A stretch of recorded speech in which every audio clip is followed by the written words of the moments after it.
Now then, this is more of a follow-up video to the video I posted a few days ago where I discussed my reaction to the release of both the Red and the Blue album and, of course, Now and Then, which is what I'm primarily going to be talking about today. Now, today is the 3rd of November 2023, which is the official release date in many places for the physical media. However, yesterday, online, on social media, we were treated as Beatles fans to the brand new mix recording, if you will, produced by Paul McCartney and Giles Martin of Now and Then, and it's the first time I was able to hear it alongside pretty much everyone across the globe. So that was magical, and I'll get to discussing that in a minute. However, the first thing I want to discuss is the physical media. Now, last time in my last video I spoke about how you could get several different variations of this record, and I actually opted for the 7-inch Now and Then blue single 45, and the reason I decided to buy this and not wait for the 12-inch variant is simply because all the singles that I have in my record collection come in this format, and therefore it just made logical sense. But there was a slight dilemma. I did have kind of a moral quandary where I was thinking, well, actually, these are awkward to play. Now, I actually have a relatively decent record player, nothing spectacular, but good enough. And I actually find playing 7-inch records, 45s, I actually find them a little bit awkward, and therefore I don't go back and do it time and time again. So that's going to lead me, I imagine, to purchasing the 12-inch version, which will come in black or red and is released on the 10th. That might cause me to actually go and purchase that simply on the ease of use. However, for the sake of it, I had to have one straight away when it was released, and this is it. Unfortunately for me, I actually received a damaged copy. It's all bent up on the sleeve, and that's simply because the company that I bought it from decided that a paper-thin piece of cardboard that doesn't actually fit the media was good enough and would protect, would protect the record. It didn't, and therefore it's been bent and battered, and I'm gonna ultimately have to buy another copy or get a replacement. Now, I actually bought this from Abbey Road. The Abbey Road website, who I have bought from in the past. I bought John Lennon's Imagine special edition white vinyl record from them a little while ago, and that came in perfect condition, and therefore it made logical sense to go back to them. Especially as I've tried HMV in the past. I mean, that's a bit of a lottery, and of course, as you all know, Amazon, who seem to just not give an absolute toss about how they deliver or send vinyl records. So, a bit unfortunate that I received a damaged copy, but there it is. I mean, I'm probably going to get a few more. I mean, I really wanted the cassette version. That's sold out. You can also get this in marble. That's sold out. I mean, this was all before the actual release date. So, I mean, that just shows you in itself the demand for a new Beatles single. Right, moving on to the actual sound of the track. Like I said, I mean, we were all kind of privy to the new recording on the 2nd yesterday, and that was on YouTube. That's where I accessed it, and I watched it and I listened to it a few times. I also downloaded it on iTunes so that I could listen to it through headphones. Unfortunately for me, I have one of the worst tellies, which only seems to come out of one speaker, and therefore you miss half the mix. I mean, the first time I listened to it, I couldn't hear McCartney at all. But when I listened to it through headphones, it was magical. And what do I mean by that? I'm going to speak about the positives and the negatives, and of course, these are my opinions. They may not be yours, you may not share them, and that's okay. We're all fans here, we all have subjective takes on what we like, what we don't like, and I'm no different. Firstly, John Lennon's voice was just wow, brilliant to hear, and it led me to thinking about what they could do to Real Love and Free as a Bird moving forward. I mean, how good would it be if we were to get a free song EP including those 3 tracks. I mean, personally, I think they should go together because that was the intended idea. As you know, Now and Then was supposed to be the third of the 3 in order to accompany the Anthology album, was supposed to be the first track on Anthology 3, and for all the reasons that I've discussed before in my previous video, unfortunately they didn't finish it because it wasn't deemed workable.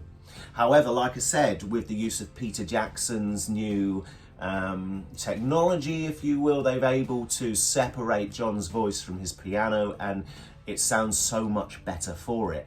It's as though he recorded it last week.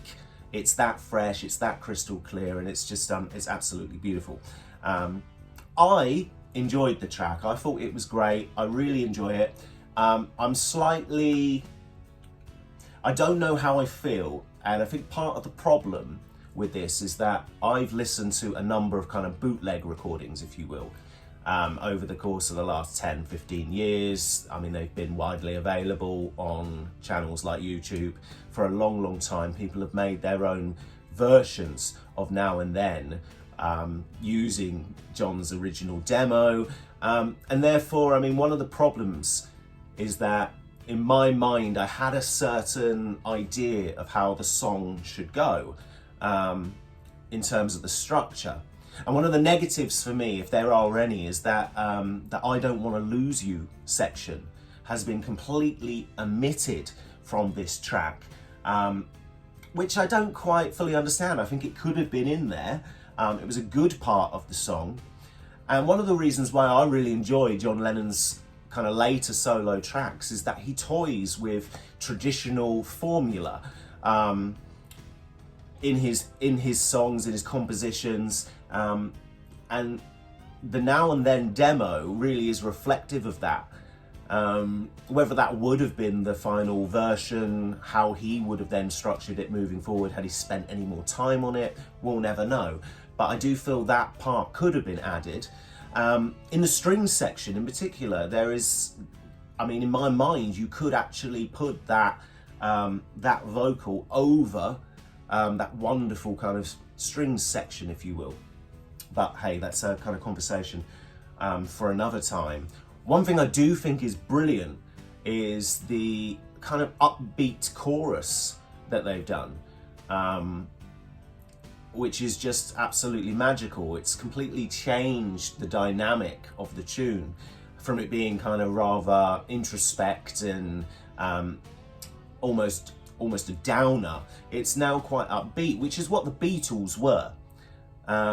I've read a lot of comments, I've read a lot of things so far this morning whereby people are kind of going, well, no, maybe it shouldn't have been like that. It should have been as originally intended, but then it wouldn't be a Beatles song to me. And the wonderful things about Free as a Bird, Real Love, Now and Then is that you have everyone's inclusion. The 4 Beatles bring their own individual personalities to the table and make these kind of optimistic songs out of it, with an optimistic theme, or feeling, or vibe, or whatever you want to put. And if they were going to make this at the time, say this was a 1969 track, I imagine that's precisely what McCartney, Harrison, Starr would have added to this song.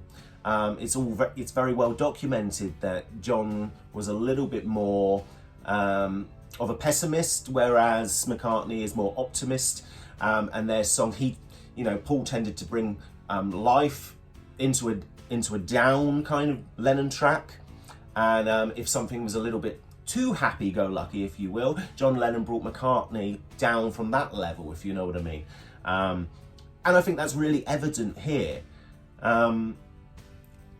So yeah, it was just absolutely wonderful. A couple more bits I want to kind of mention. Ringo's drumming. He gets a lot of stick at times, which I've just never understood. I personally think he's one of the best drummers of all time. He's understated. His drums in this are simple but effective, which is what they always were and what, in my opinion, drums should be. I love the inclusion of strings. It makes this track feel very Sgt. Peppery to an extent, like it could fit within that kind of later 60s period. And obviously they're using harmonies from Because, Here, There and Everywhere. There is one more, but I can't remember from the top of my head. But yeah, bits and pieces have been used. George's guitar work, I think is wonderful. And if it is George Harrison, I'm not entirely sure. There's a bit of guitar in the mix. I can't quite describe it. It starts kind of like speeding up.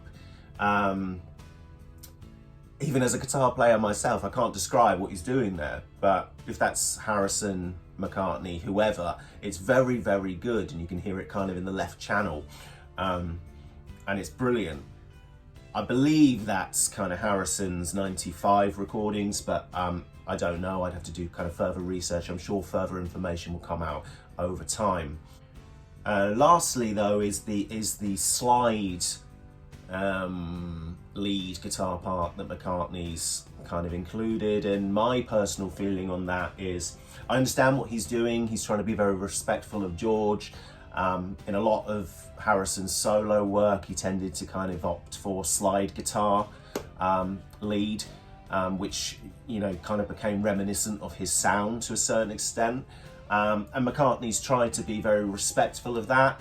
I don't personally think it's great as a solo. I don't, you know, it just doesn't seem to really do anything, which is a shame.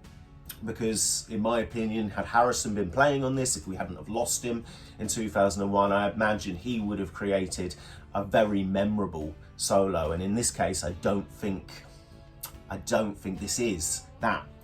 However, to summarise, Now and Then, is it worth a listen? Of course it's worth a listen. This is the Beatles in 2023. The Beatles. 6th decade. I read this morning it went to #1. I mean, how brilliant is that? I mean, personally, Free as a Bird and Real Love should have been, but they were released for some reason after the albums, which didn't help. Again, a conversation for another time. But this is brilliant. There's always going to be bits and pieces that people are going to disagree with, because I think the issue, especially being a long-term fan, myself, as I'm sure all of you who are watching this video are, is that you have your ideas about what kind of makes a great Beatles track, what doesn't, etc., how things should be done. And especially in this case where the song has actually kind of been around for such a long time that people have built up their own idea of what it should or shouldn't be. And therefore this is going to divide people. But in many ways I think that's brilliant, and I think that's wonderful, because it's got us talking. We're all talking about the Beatles in 2023. We're all talking about John Lennon, Paul McCartney, George Harrison and Ringo Starr, and it is so fantastic to have them back. This is what they've done. Included on it is the remixed version of 1962's Love Me Do with Ringo on drums. That's brilliant. That's worth a listen. That's worth a conversation for another time. And personally, just to point out that I do think this artwork is terrific and probably should have been both sides. Still not sure about this. It's been made out to be a lot worse than I actually think it is. I think when you have the physical copy in your hand, it actually looks quite nice. It's a lot better than the kind of stock images used online kind of show it to be. But yeah, this is absolutely brilliant. Like I said, I'm going to get probably multiple copies. At some point I'll buy the red, the blue albums, and then hopefully do a review on those. But anyway, that is kind of my second reaction today on the 3rd of November 2023, a day that's made history as the Beatles are back in the charts. Thank you very much.